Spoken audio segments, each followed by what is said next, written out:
लब्बैक अल्लाहुम्मा लब्बैक लब्बैक ला शरीक लक लब्बैक।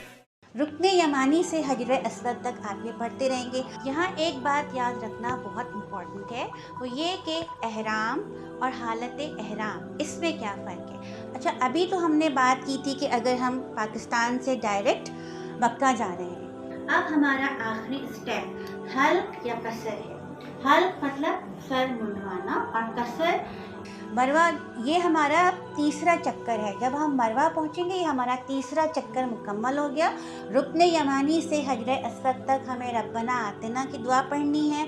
हल्क या कसर करवाने के बाद मुबारक हो, आपका उम्रा मुकम्मल हो चुका है।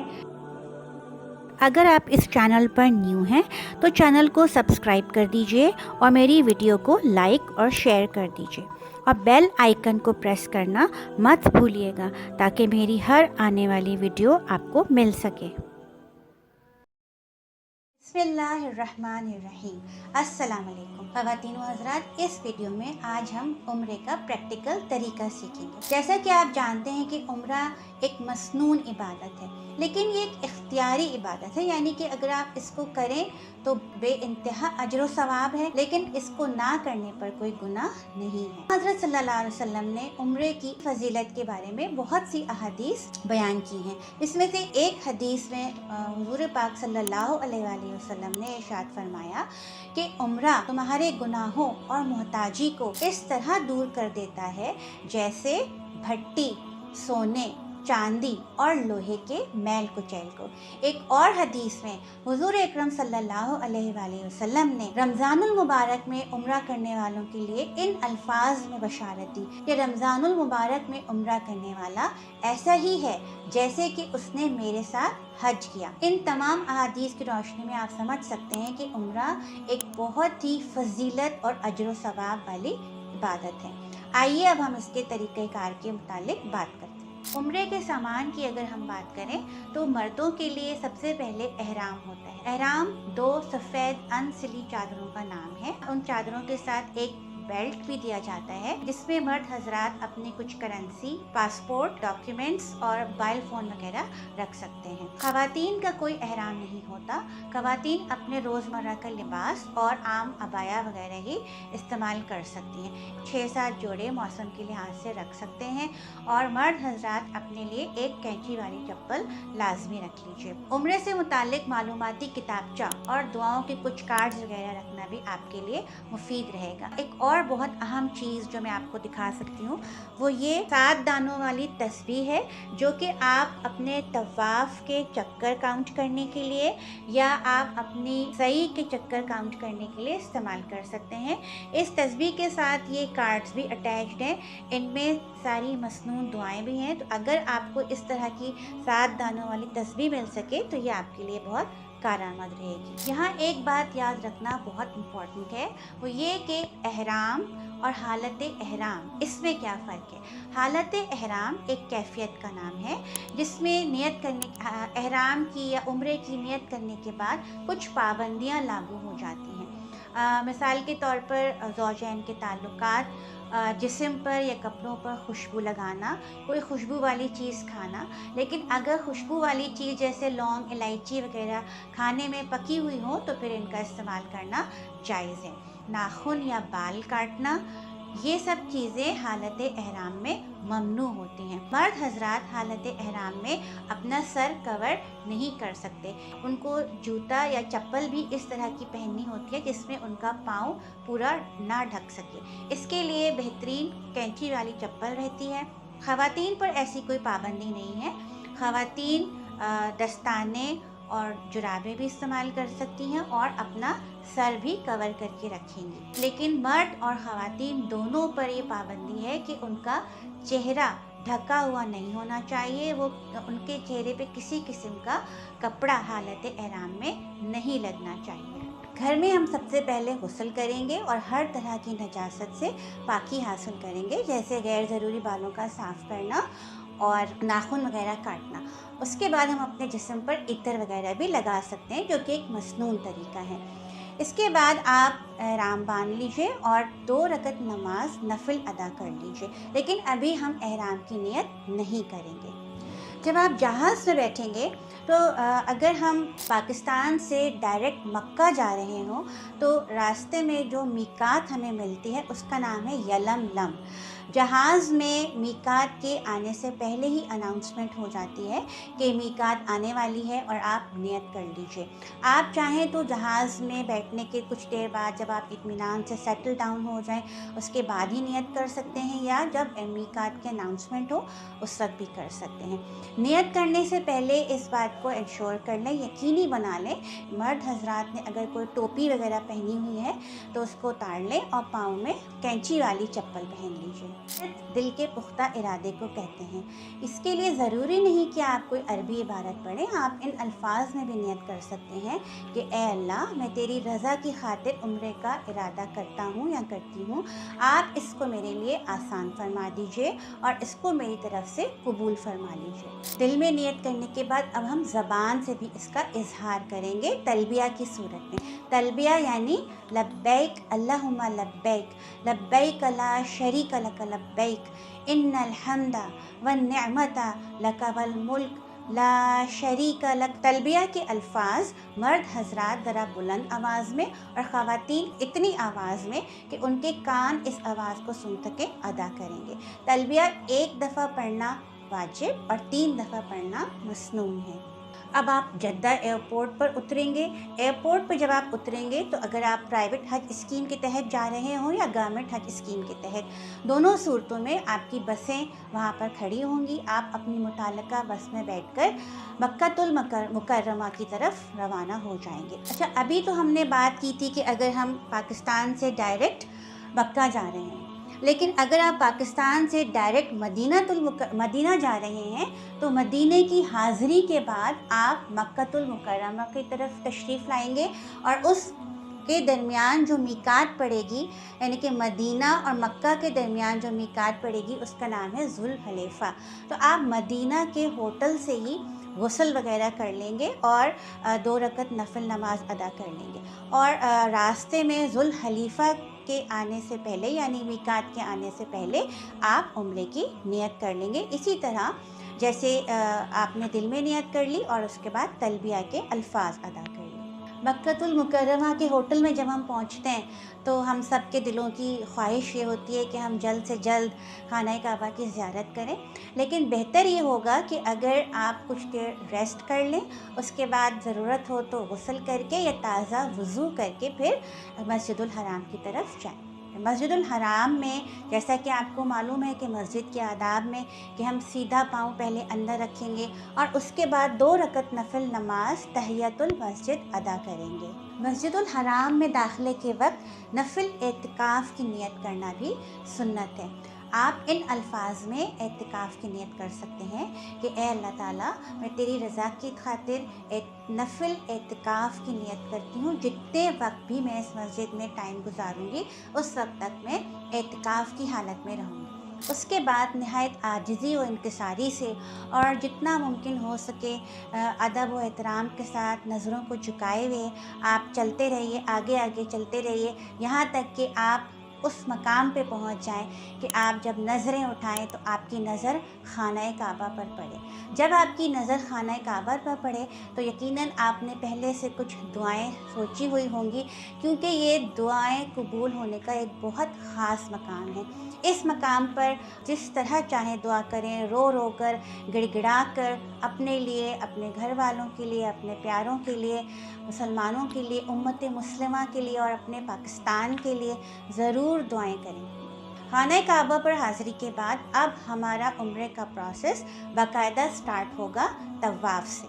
लेकिन उससे पहले मैं चाहूँगी कि आपको कुछ खाना काबा के महल वक़ूफ़ के बारे में बता दूँ ताकि आपके तवाफ़ में आसानी हो जाए। सबसे पहले जैसा कि आप देख सकते हैं, ये खाना काबा की छत है और उसके ये 4 कोने हैं। ये कोना रुकन इराकी कहलाता है, ये कोना रुकन शामी कहलाता है, ये कोना रुकन यमानी कहलाता है और ये कोना जो है यहाँ पे नीचे वाली साइड पे यहाँ पर हजर अस्वद नस्ब है। हजरे अस्वद के कुछ आगे यहाँ पर खाना काबा का दरवाज़ा है। हजरे अस्वद और दरवाजे के बीच की जगह को मुल्तज़िम कहा जाता है। और यहाँ पे आप देख सकते हैं कि एक सेमी सर्कल की एक शेप की एक दीवार बनी हुई है जिसको हतीम कहते हैं। तवाफ़ करने से पहले आप इन सारी चीज़ों को बहुत अच्छी तरह समझ लीजिए कि रुकन यमानी कहाँ है, हजरे अस्वद यहाँ लगा हुआ है, मुल्तज़िम कौन सा मकाम है और हमें और हतीम कहाँ पे है। ये सारी चीज़ें अच्छी तरह से आपके जहन में होनी चाहिए। किसी तस्वीर वगैरह को देख के या आप इस वीडियो में जैसे मैं आपको बता रही हूँ इसको देख के आप इन चीज़ों को अच्छी तरीके से जहन नशीन कर लीजिए। अब हमारा जो दूसरा स्टेप है वो है तवाफ़। तवाफ़ के लिए लाजमी शर्त है वज़ू। बग़ैर वज़ू के तवाफ़ मुमकिन नहीं है, इसलिए आप इंश्योर करें, मेक श्योर कर लें कि आप हालत वज़ू में हों। मर्द हज़रात अब तवाफ़ शुरू करने से पहले इज़्तिबा करेंगे। इज़्तिबा का मतलब ये होता है कि वो अपने सीधे कंधे के नीचे से वो चादर जो उन्होंने ओढ़ी हुई है, एहराम की चादर, उसको वो अपने सीधे कंधे के नीचे से निकालेंगे और उल्टे कंधे पर डाल लेंगे, जैसा कि आपको तस्वीर में भी दिखाया जा रहा है।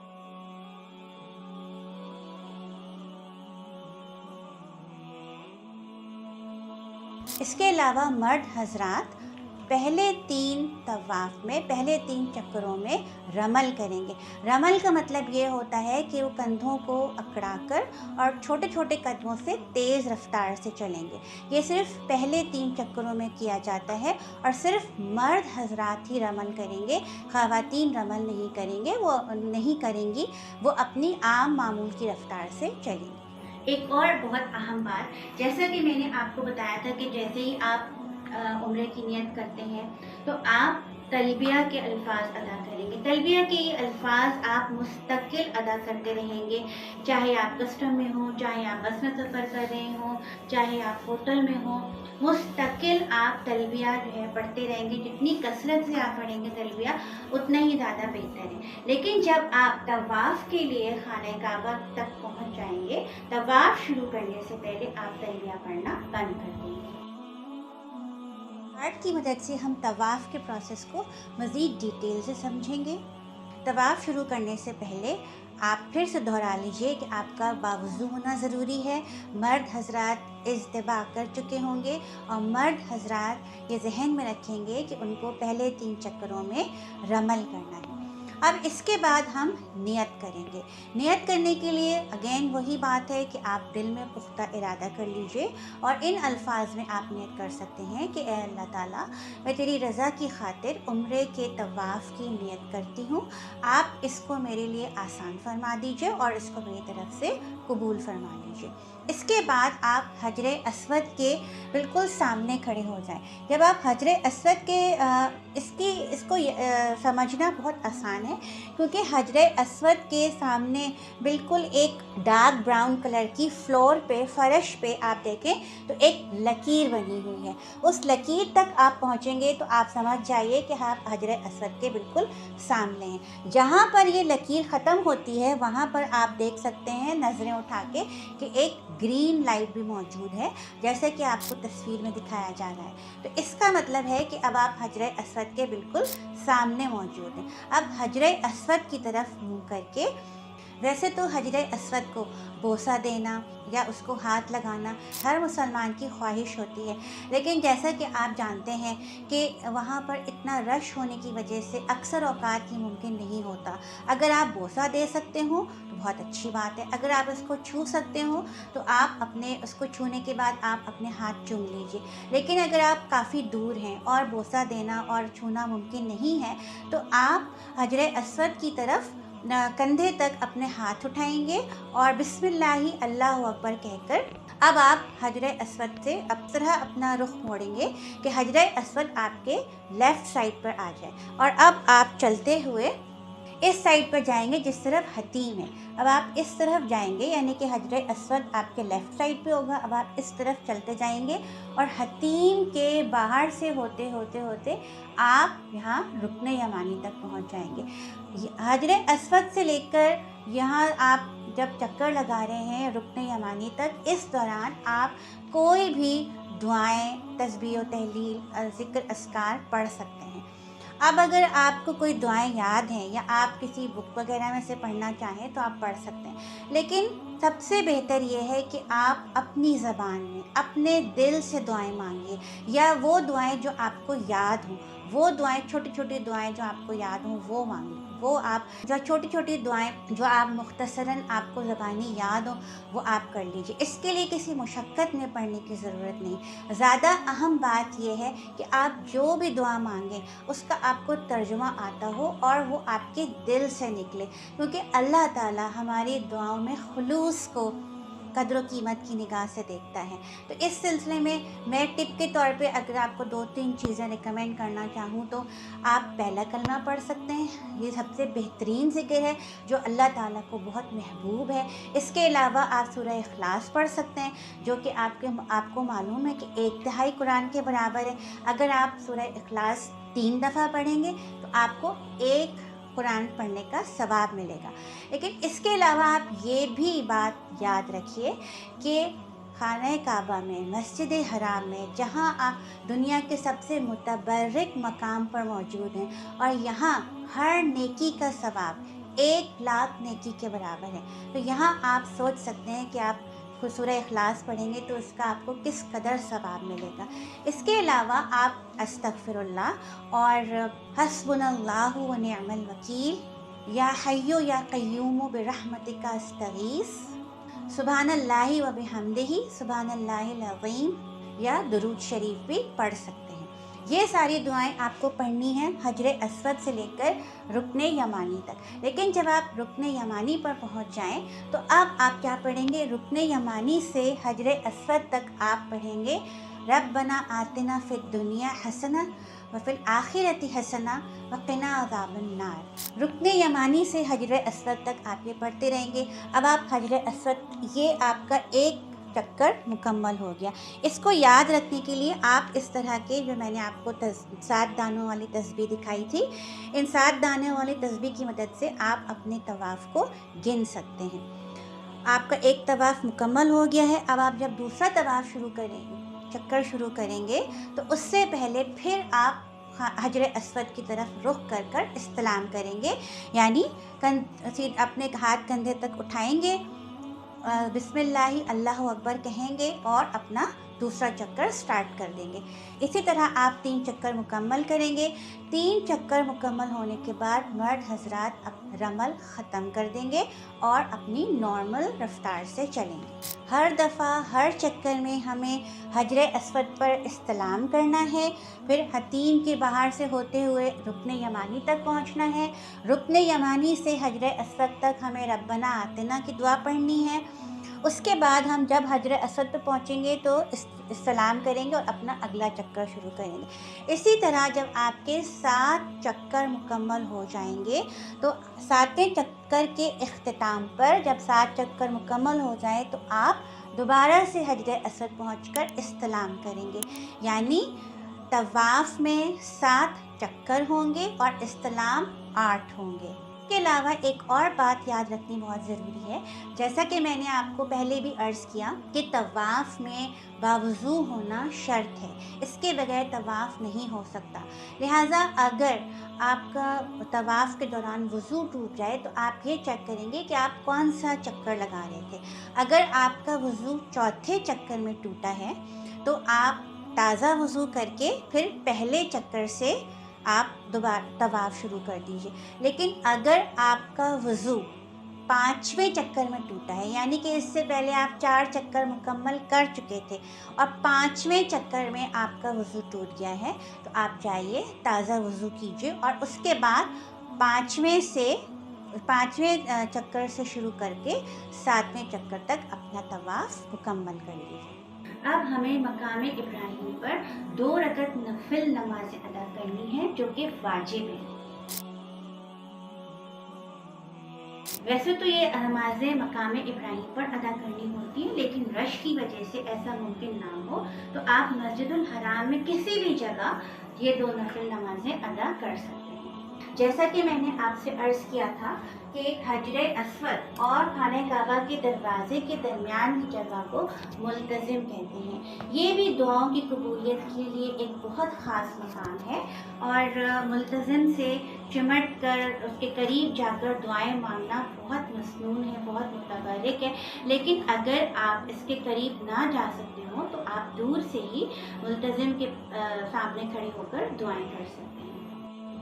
अब हम आबे ज़मज़म के कूलर्स तक आ जाएंगे और किबला रुख होकर बिस्मिल्लाहिर्रहमानिर्रहीम पढ़कर खड़े होकर आबे ज़मज़म खूब पेट भरकर सैर होकर पिएंगे। कि आबे ज़मज़म जिस मकसद के लिए भी पिया जाता है वो मकसद अल्लाह ताला पूरा फरमाते हैं। तो आप भी कोई मखसूस दुआ या मकसद का अपने लिए तयन कर सकते हैं आबे ज़मज़म पीते हुए। इसके अलावा एक मसनून दुआ भी किताबों में दर्ज है जो कि आप आबे ज़मज़म पीने के बाद पढ़ सकते हैं। अल्लाहुम्मा इन्नी अस्अलुका इल्मन नाफ़िअन व रिज़्क़न वासिअन व शिफ़ाअन मिन कुल्ली दाई।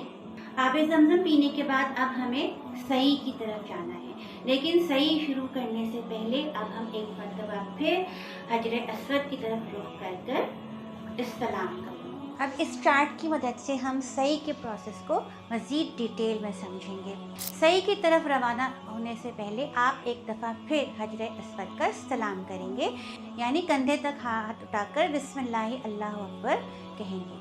सफ़ा पहाड़ी पर या जो रैंप बना हुआ है उस पर थोड़ा सा चढ़कर आप खाने काबा की तरफ रुख कर लें और 3 मरतबा दुआ की तरह हाथ उठाकर अल्लाहु अकबर कहें और उसके बाद ये दुआ पढ़ें। ला इलाहा इल्लल्लाहु वहदहु ला शरीक लहू लहुल मुल्कु व लहुल हम्दु व हुवा अला कुल्ली शैइन कदीर। अल्लाह ताला की हम्द व सना बयान करें, खूब दुआएं करें और सफ़ा पहाड़ी से नीचे उतरकर अब आप मरवा की तरफ रवाना हो जाएं। जैसा कि आप इस चार्ट में देख सकते हैं कि हमारी सही सफ़ा से शुरू होगी और मरवा पे एक चक्कर मुकम्मल होगा। इसके लिए जैसा कि आप देख सकते हैं कि यहाँ पर हमने ग्रीन टेप लगाया हुआ है। इसका मतलब ये है कि यहाँ पर ग्रीन लाइट्स मौजूद होंगी, जैसा कि आप तस्वीर में भी देख सकते हैं।